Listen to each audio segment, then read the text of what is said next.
Hello अस्सलाम वालेकुम अप्पू, कैसे हैं आप?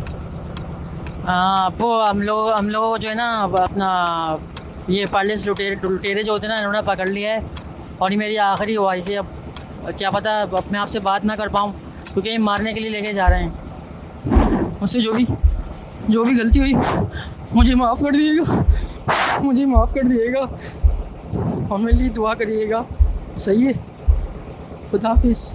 आयशा और बच्चों को ना, आयशा और बच्चों का ख्याल रखिएगा, उनको पढ़ा लीजिएगा, अच्छा कर लीजिएगा और आप दिल मजबूत कर लीजिएगा। कोई मसला नहीं है, क्या बोलूँ।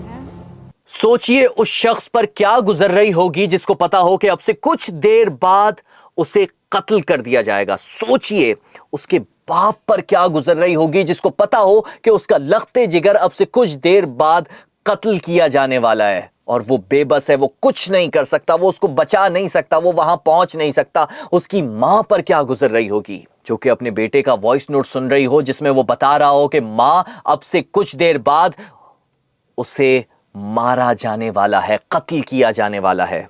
क्या गुजर रही होगी उस बीवी पर जिसको पता हो कि उसके सर से अब उसके शौहर का साया हटने वाला है। आंखों के सामने वो मंजर तो नहीं है कि जब उसके शौहर को, उसके बेटे को, उसके बच्चे को मारा जाने वाला है, लेकिन वो बाप, वो बीवी, वो मां, वो किस आलम में होगी, किस कर्ब में होगी, किस तरह तड़प रहे होंगे। और ये खबर आपको पाकिस्तान के न्यूज़ चैनल्स पर कुछ सेकंड्स तो नजर आएगी, मगर ऑब्वियसली क्योंकि हमारे बड़े बड़े सियासतदान घंटों न्यूज़ चैनल्स पर बैठे होते हैं और वो तमाम यहां वहां की सियासत की बातें कर रहे होते हैं, लेकिन इन पाकिस्तानियों को बचाने के लिए कौन बात कर रहा है? कौन है ये पाकिस्तानी? किस तरीके से समंदर के उस पार जाकर फंस गए हैं? किसने इन्हें पकड़ा हुआ है, अगवा किया हुआ है? कौन है वो डाकू? क्या मांग रहे हैं वो? क्या डिमांड है वो? इसका कनेक्शन ईरान जंग से किस तरीके से जोड़ता है? इंडिया इस सब में क्या कर सकता है, लेकिन वो क्यों नहीं कर रहा? क्या इसमें इंडियंस भी शामिल हैं? आज आपको ये कहानी समझाते हैं। बहुत ही दिलखराश कहानी है, बल्कि वो लोग जो कि कमजोर दिल रखते हैं उनसे मैं कहूंगा कि ये कहानी ना सुने, क्योंकि ये बहुत ही खतरनाक कहानी है। दर्द दिल रखने वालों के लिए ऐसी कहानी है कि वो अपने आंसू रोक नहीं सकेंगे। तो मैं कहानी शुरू करता हूं। हेलो अस्सलाम वालेकुम अप्पू, कैसे हैं आप? अप्पू, हम लोग जो है ना अपना ये पार्लेस लुटेरे जो होते हैं ना, इन्होंने पकड़ लिया है।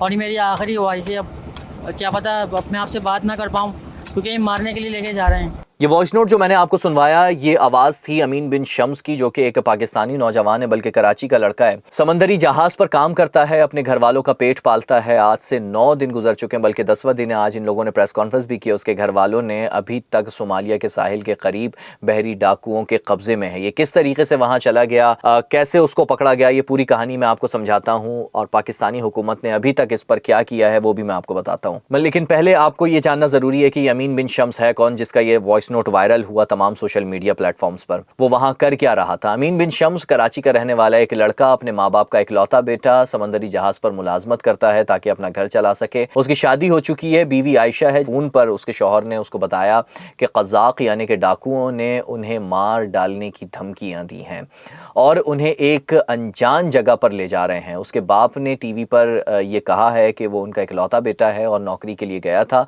लेकिन हुकूमत से वो इल्तिजा कर रहे हैं कि उसको बचाने के लिए कुछ करें। और सिर्फ यही नहीं है, बल्कि 11 पाकिस्तानी हैं वहाँ पर, जिनमें से 6 कराची के लड़के हैं और बाकी सवात, बाजोड़, मर्दान और साहिवाल के नौजवान हैं जो कि रोज़गार के लिए वहाँ जाते हैं। उनमें से एक का नाम सैयद हुसैन है, जो कि 6 जनवरी को कराची से गया था। 21 अप्रैल के बाद से घर वालों को कुछ नहीं पता कि अब वो कहाँ हैं। ये पाकिस्तान के आम घरानों के, यार मिडिल क्लास से ताल्लुक़ रखने वाले नौजवान हैं, जो कि जहाज़ों पर नौकरी करते हैं, जो कि समंदर में काम करने के लिए जाते हैं, गरीबी से, गुर्बत से तंग आकर अपना पेट पालने के लिए। अब जानना ये ज़रूरी है कि ये जहाज़ जा कहाँ रहा था, कहानी है क्या एक्चुअली। अच्छा जी, ये जहाज़ मिडिल ईस्ट से 18,500 बैरल तेल लेकर सोमालिया के दारुल हुकूमत मकदेशो जा रहा था।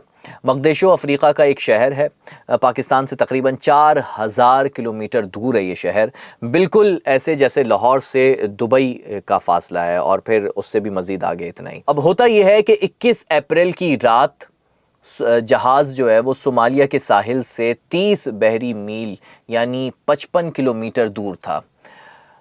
उस वक्त यहाँ पर 6 मुसल्लह डाकू एक छोटी कश्ती लेकर आए और जहाज़ में सवार हो गए।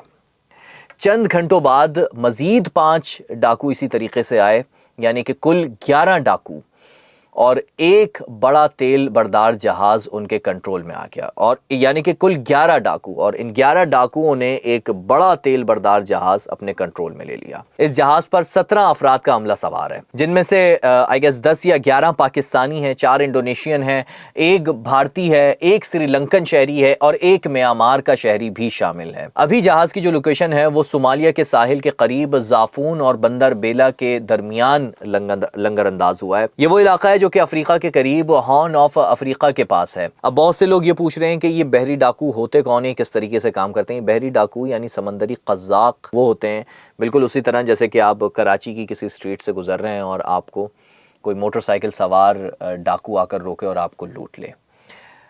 अब फ़र्क इतना है कि यहाँ पर आप लौट कर अपने घर आ जाते हैं, लेकिन ये डाकू यरगमाल बना लेते हैं। समंदर में जो डाकू होते हैं वो जहाज़ लूटते हैं। सोमाली डाकू 90 की दहाई से सरगर्म है। जब सोमालिया में हुकूमत टूट गई और मुल्क अनारकी में चला गया तो जो बेरोज़गार और भूख से तंग नौजवान थे उन्होंने समंदर में गैर मुल्की जहाज़ों को लूटना शुरू कर दिया। कराची में भी कुछ इस तरह ही होता है, जो कि भूख और उससे तंग होते हैं वो लूटना शुरू कर देते हैं और फिर उसको प्रोफेशन बना लेते हैं। खैर उसका डेटा मैं आपको कभी और बताऊँगा, कहानी कहीं और चली जाएगी। अच्छा, अब ये है कि ये मारते नहीं हैं बल्कि ये पकड़ते हैं, तावान मांगते हैं, लेकिन तावान ना देने की सूरत में या हुकूमतों के राबता ना करने की सूरत में ये नौजवानों को मार डालते हैं। और फिर जब तावान मिल जाता है तो जो नौजवान बचे होते हैं उनको छोड़ देते हैं। 2008 से 2011 के दरमियान इन्होंने दुनिया भर के जहाज़ों से अरबों डॉलर इसी तरह तावान के ज़रिए वसूल किए, अरबों डॉलर। ये इलाका इतना ख़तरनाक है क्यों? क्योंकि सोमालिया के करीब खलीज अदन है, ये वो गुज़रगाह है जहाँ से यूरोप, एशिया और अफ्रीका के दरमियान तिजारती जहाज़ गुजरते हैं। बिल्कुल वैसे ही जैसे हुर्मुज़ से दुनिया का 20% तेल गुजरता है, खलीज अदन से दुनिया की बेशतर तिजारत गुजरती है। अब ये समझिए कि ये वहाँ पर जो कज़ाक हैं, जो डाकू हैं, दरमियान में ये बिल्कुल कम हो गया था। लूट मार के वाक़यात और ये इस तरीके से यरगमाल बना लेना बहुत कम हो गया था, लेकिन ये अभी दोबारा क्यों बढ़ गया है? उसकी वजह यह है कि यूरोपीय यूनियन की बहरी फोर्स ने ये बताया है कि ईरान जंग की वजह से तमाम बड़ी बहरी क़ुव्वतें बहराए अहमर और हुर्मुज़ में लगी हुई हैं। सोमाली साहिल खाली हो गया है। कज़ाकों ने इस मौके से भरपूर फ़ायदा उठाया है और उन्होंने साथ में ये भी बताया है कि सोमालिया में तेल की कीमतें ईरान जंग की वजह से 3 गुना बढ़ गई हैं, जो कि पूरी दुनिया में बढ़ी हैं। तो 18,000 बैरल तेल से भरा जहाज़ इस वक्त कज़ाकों के लिए बहुत कीमती है। अब ये समझिए कि वहाँ पर आखिर कंट्रोल किसका है। जब वहाँ पर बहरी कज़ाक आते हैं, जैसे कि आप कराची में कहीं से गुज़र रहे हैं और आपको लूटने के लिए कोई शख्स आता है, तो ऑब्वियसली वहाँ की जो इलाके की पुलिस होती है वो सबसे पहले पहुँचती है, जो कि ऐसा होता नहीं है। लेकिन अब ये समझिए कि बहरी जहाज़ में जब बहरी जहाज़ को लूटने के लिए आते हैं कज़ाक डाकू, तो सबसे पहले किसको पहुंचना चाहिए? जिस इलाके में ये वाला जहाज़ है जिसमें ये पाकिस्तानी और ये बाकी ममालिक से लोग सवार हैं, वो इलाका कहलाता है पंटलैंड। पंटलैंड सोमालिया का एक इलाका है जो अपनी अलग हुकूमत रखता है, लेकिन मरकज़ी जो कि सेंट्रल गवर्नमेंट है उसको भी मानता है। ये वही इलाका है जो 2008 से 2011 के दरमियान बहरी क़ज़ाक़ी का सबसे बड़ा मरकज़ था। पूरी दुनिया की शिपिंग यहाँ से खौफज़दा थी। ये बात समझिएगा। यहाँ पंटलैंड मैरीटाइम पुलिस फोर्स मौजूद है, लेकिन उनकी सलाहियतें महदूद हैं और यूरोपीय यूनियन की बहरी फोर्स ने भी अभी तक कोई बयान नहीं दिया है। वो वहाँ जाने से गुरेज कर रहे हैं। अब यहाँ सबसे पहले पहुंच कौन सकता है? किसका ये सबसे करीब है? पाकिस्तान से ये जगह तकरीबन 4000 किलोमीटर दूर है, यानी कि पाकिस्तानी बहरी जहाज़ वहाँ पहुँचने में कई दिन लगा लेंगे अगर यहाँ से निकलेंगे तो।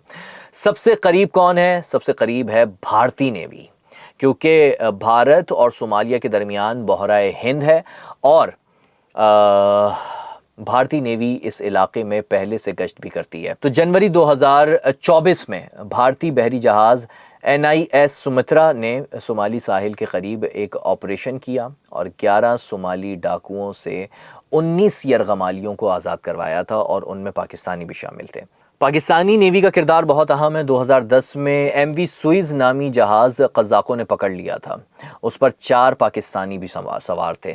پاکستانی حقوق کی تنظیم کے ایک نمائندے اور سندھ کے گورنر نے $2.5 کروڑ تاوان دے کر ان کو رہا کروایا تھا۔ تو پاکستانی نیوی کے کارنامے تو بہت ہیں اور بڑے بڑے کارنامے ہیں پاکستانی نیوی کے، جو کہ یقیناً اگر یہاں سے نکلیں، وہاں پر پہنچے تو ان ڈاکوؤں کو نیست و نابود کر سکتی ہیں اور ان لوگوں کو بچا سکتی ہیں۔ لیکن جب پاکستان کے جہاز یہاں سے نکلیں گے تو کئی دن لگ جائیں گے۔ بھارت کے جہاز وہاں موجود بھی ہوتے ہیں اور بھارت وہاں سے قریب بھی ہے، لیکن بھارت کوئی کارروائی نہیں کر رہا، ایون کہ اس میں بھارتی بھی شامل ہے۔